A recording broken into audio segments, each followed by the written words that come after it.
But the most important thing is that you're comfortable. So that might mean there's something behind your back, no problem. That might mean you're self-supporting, great. It might mean you have a footrest under your feet. If you're a short person and your legs are dangling, figure out what you need to be the most comfortable. And we'll just start with some really gentle neck stretches. So bringing one ear to the shoulder, feeling the stretch on the opposite side of the neck. And then bringing the chin to the chest and feeling the stretch maybe down the back of the neck or possibly in your upper shoulders if you're tight in that area. And then dropping the opposite ear to the opposite shoulder. And it doesn't matter how far you go. So when you feel the stretch is good. So if you look like me, great. Or maybe you're up here, great. Or maybe you have much more range of motion than I do. It's all good. It's about what feels good in your body. We are looking to find our edge, but to not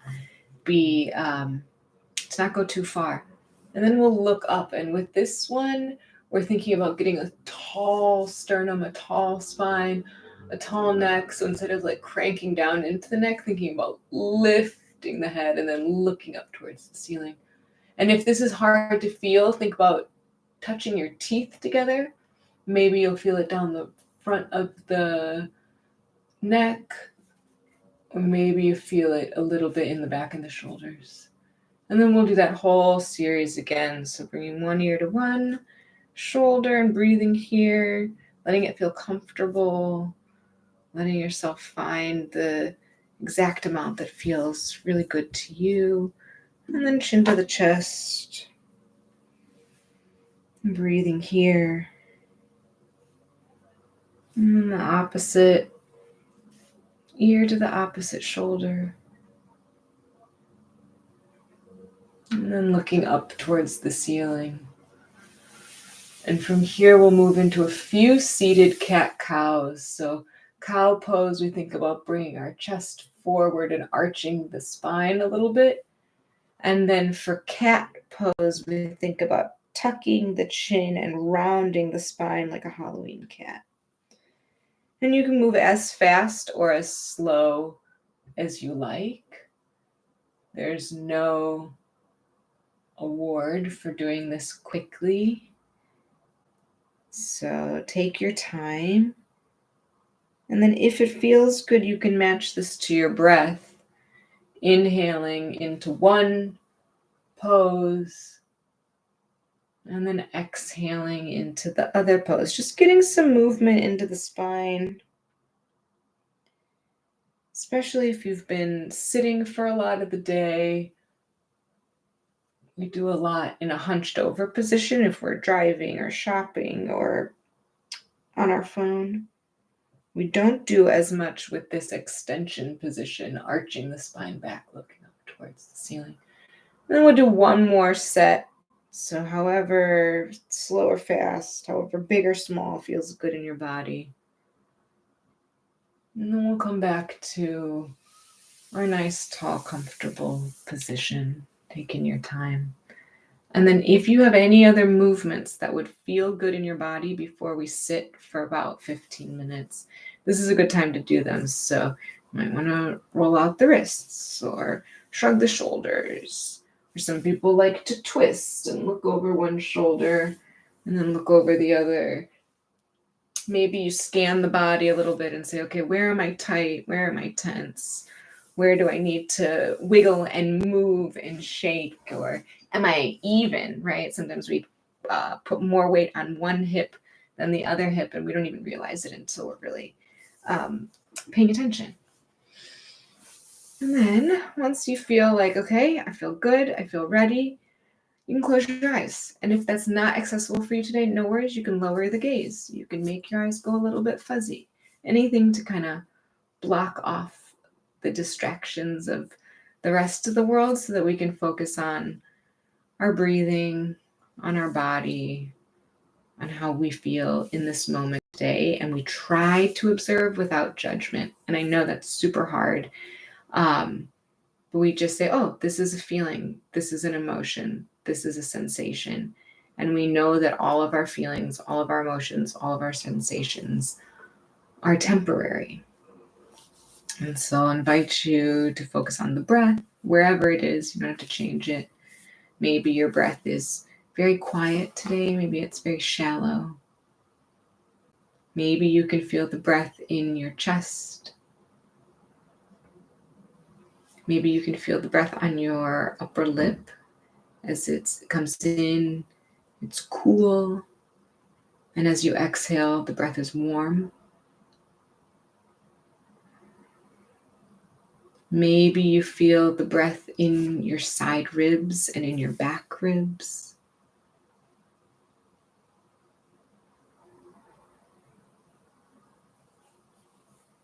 And then I'll invite you to bring the breath into the belly.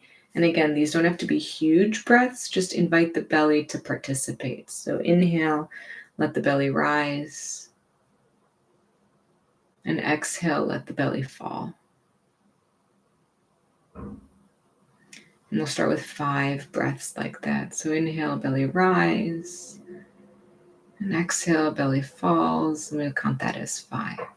You can do it on your hands. Inhale, belly rise. Exhale, 4.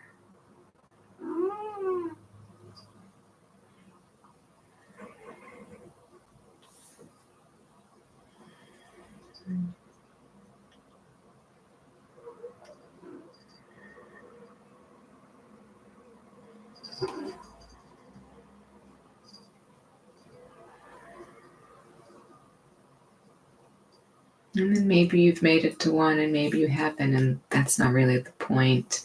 Take 1 more deep breath in. Let it out really slowly. And then let the breathing return to normal.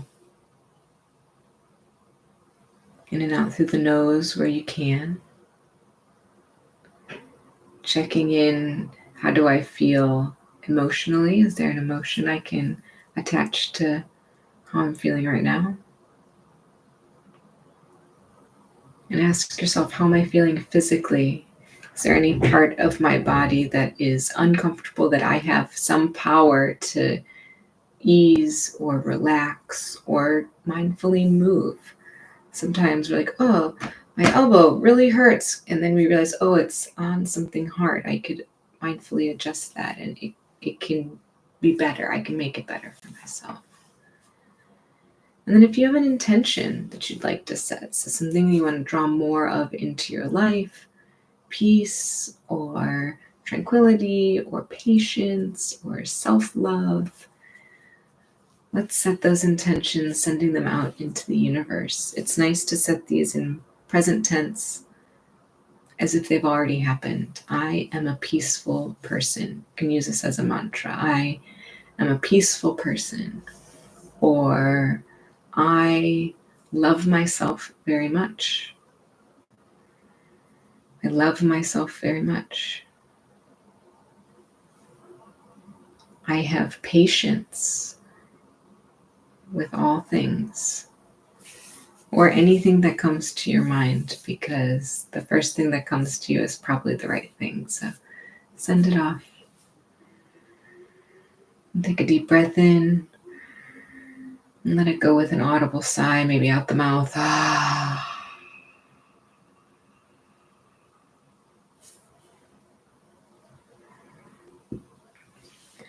And I'll invite you into another breathing exercise.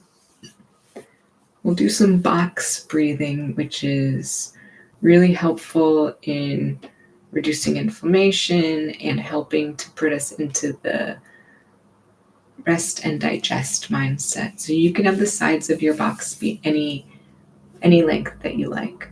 I'll start with 3, inhaling, 2, 3, holding the breath at the top, 2, 3, exhale, 2, 3, and hold the breath at the bottom, 2, 3. And then we repeat this over and over, inhaling, hold at the top, exhale, and a hold at the bottom. And some people really like the counting because it helps their brain have something to do that isn't thinking many thoughts. And that's great. If the counting helps, use it. Other people find that distracting and they would rather just estimate, okay, this is about the same amount of time. And that's great too. Or you might have your mantra. I am patient. I am patient. You can use the mantra to guide the sides of the box. Or maybe holding the breath really doesn't feel good in your body today, in which case you can just breathe in and breathe out for about the same amount of time.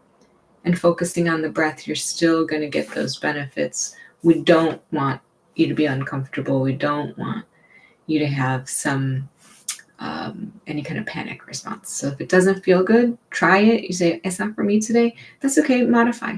Make it something else. Make it work in your body. And maybe you can experiment with making the sides of the boxes even longer. Maybe you increase to 4 seconds or 5 seconds. Find what feels good. And I'll be quiet for a minute and I'll let you focus on your version of box breathing.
And then take your time. We'll do one more round.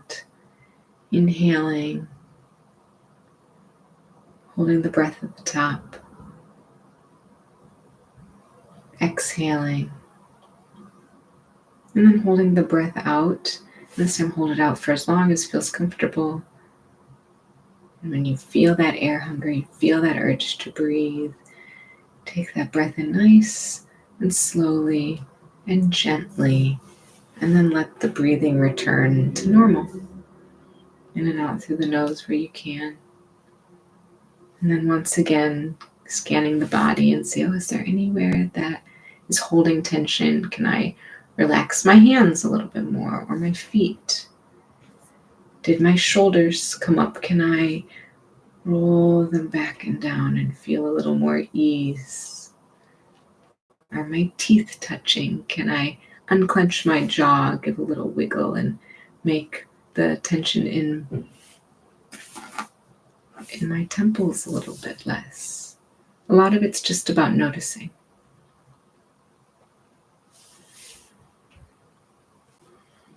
And then we'll do a short visualization to end our time together. So this one is about an object. It could be an object, a small object, something that can fit in the palm of your hand or can fit in your pocket. It could be something that you already own. It could be something from your childhood. It could be something you've made up in your imagination. We're going to come to this object. So I just want to give you a little preview in case you have something in mind. We'll start a visualization. It's a beautiful day. And you're outdoors on a walk or a roll, somewhere lovely. And again, it could be somewhere that you know in your neighborhood. It could be somewhere from your past. It could be somewhere you've never been that you've either always wanted to go or make up in your imagination. What can you see?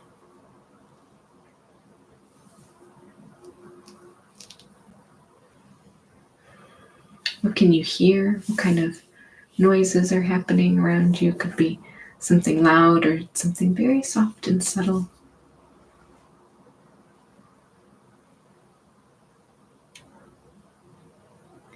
Are there any scents? Anything that you can smell where you are? Plants, flowers, someone cooking, the sea breeze.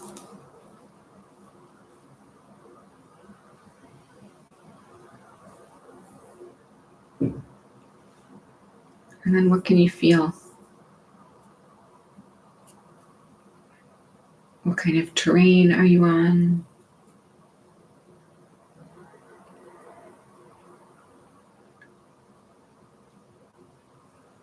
Are you by yourself or can you see other people?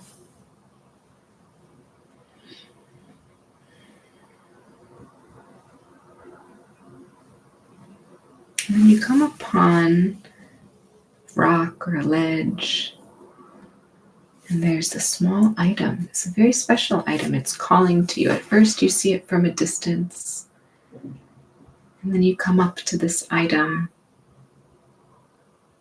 and it seems like this item really wants you to pick it up. And so you do. You hold it in your hand, and it feels like it really belongs there. Think about how much does it weigh? What color is it? What material is it made out of? And then what's the significance of this item? Does it represent something? Or is it tied to a feeling or a person?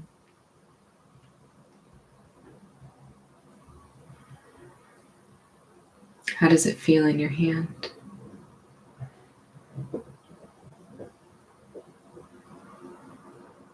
Did someone leave it here for you? How did it end up in your possession?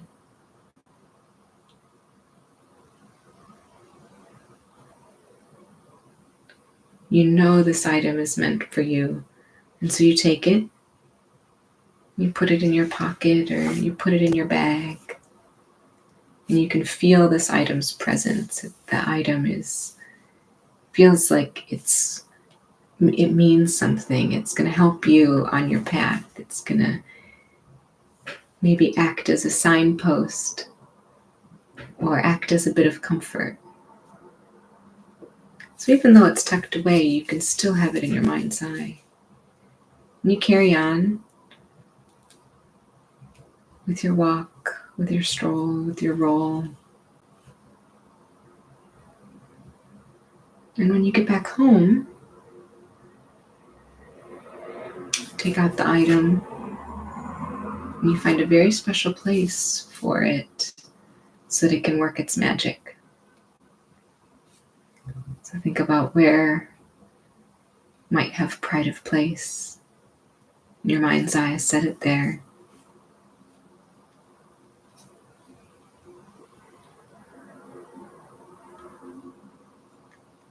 And then listen to whatever message it's sending.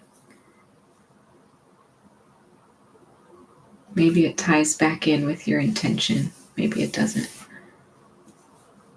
But maybe it does. Call that intention back.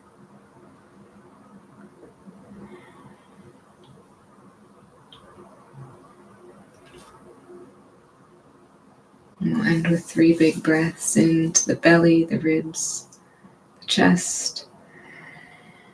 And a long, slow exhale. And 2 more just like that. The belly, the ribs, the chest, fill the lungs. And let it go.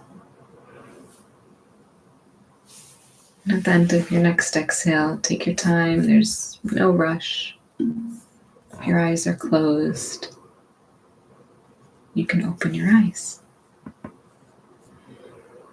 Thanks for practicing with me today.